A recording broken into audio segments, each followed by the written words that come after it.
So are you feeling down, lost, or depressed?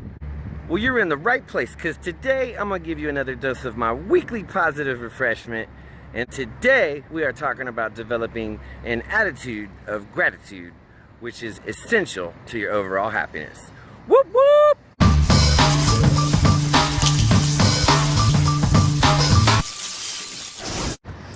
It's another beautiful day and the sun is shining. Whoop whoop!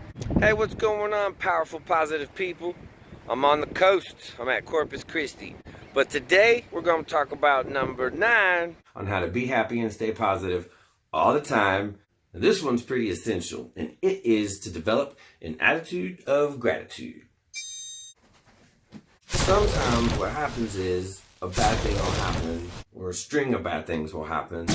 For example, you might lose your job, like I did. But you still have a choice on how you see the situation, and you still can control how you react and how you think about it. So, for example, the first few days were real tough, and I definitely fell victim to the victim mentality. But I was so upset. Why me? What did I do? I don't deserve this. This is crazy. I've worked so hard and, given them 6 years of my life. Never done anything wrong or unethical. How in the world is this happening to me? Why? Cry. Blah. Gruff. And that's the victim mentality.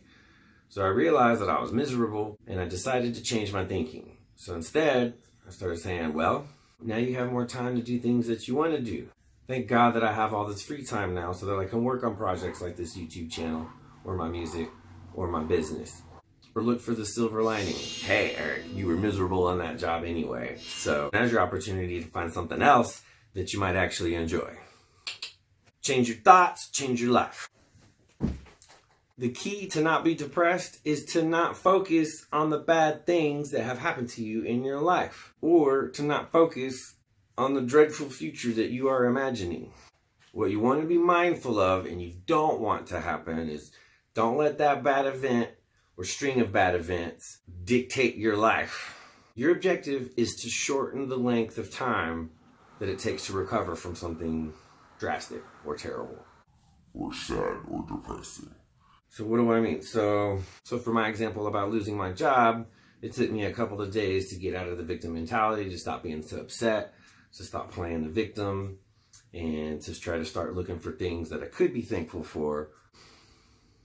But I could have done it even sooner than that.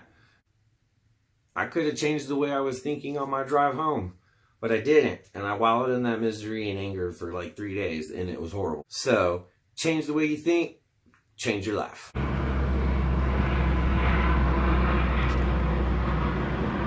What you don't want to happen is that bad event happens, and instead of getting over it and changing your thinking, you focus on it and you harp on it. And you put your magnifying glass, which is focus, right on it. So what does it do? It intensifies and becomes greater. Then, after a short period of time, that bad experience, that bad event that happened that got you in a bad mood, that one bad event has put you in a bad mood. And now you're in a bad mood. I had a bad day, or I'm just in a mood.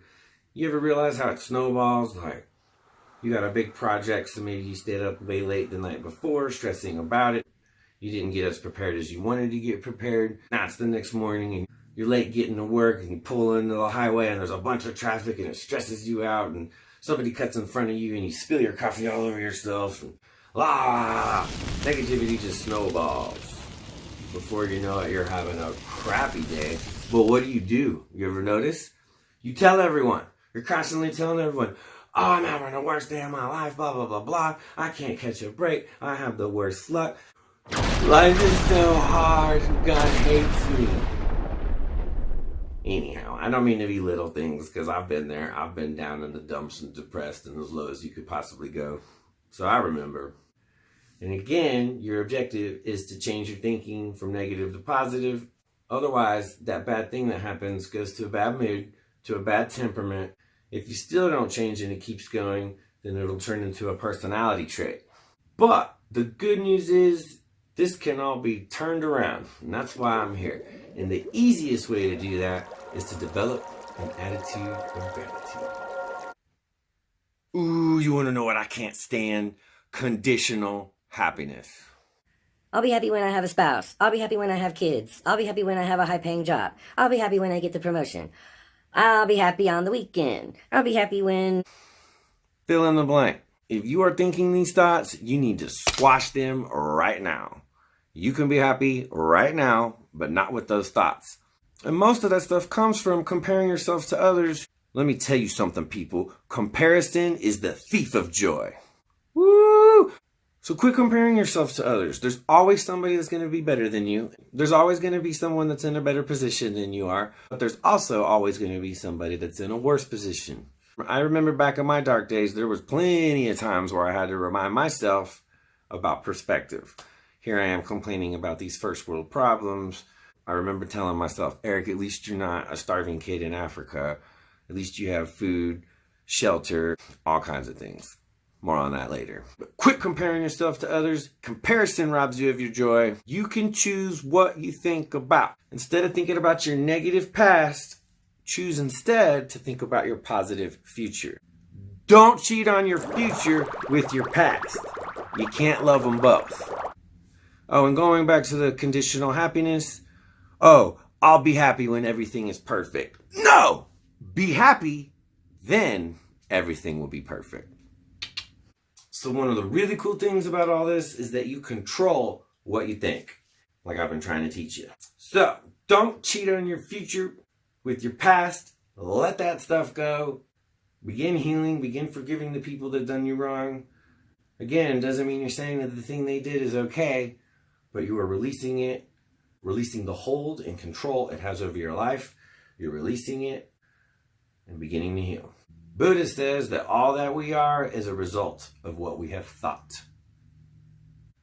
And since you have a choice to choose how you think, you can also choose what you think about. So, let me ask you a couple of questions.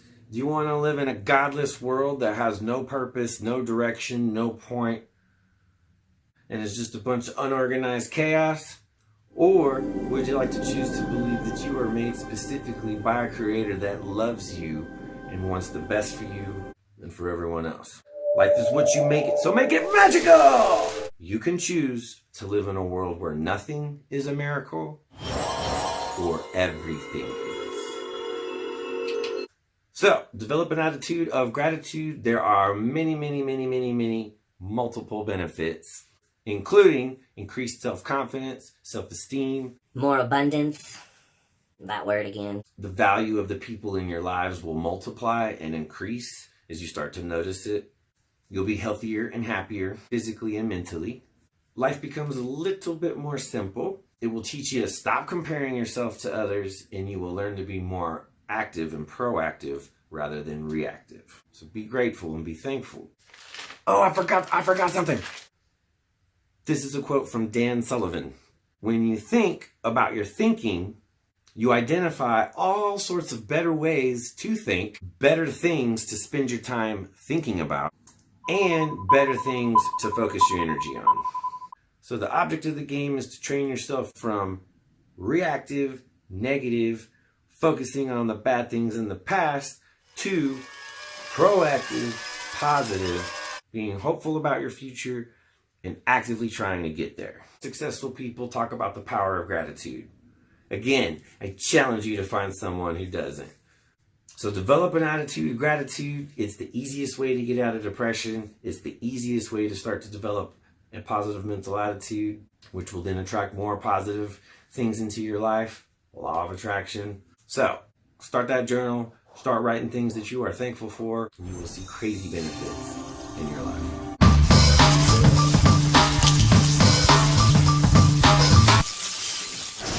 I'm in front of the USS Lexington, but they wouldn't let me on without a $16.95 general admission charge. So here I am outside.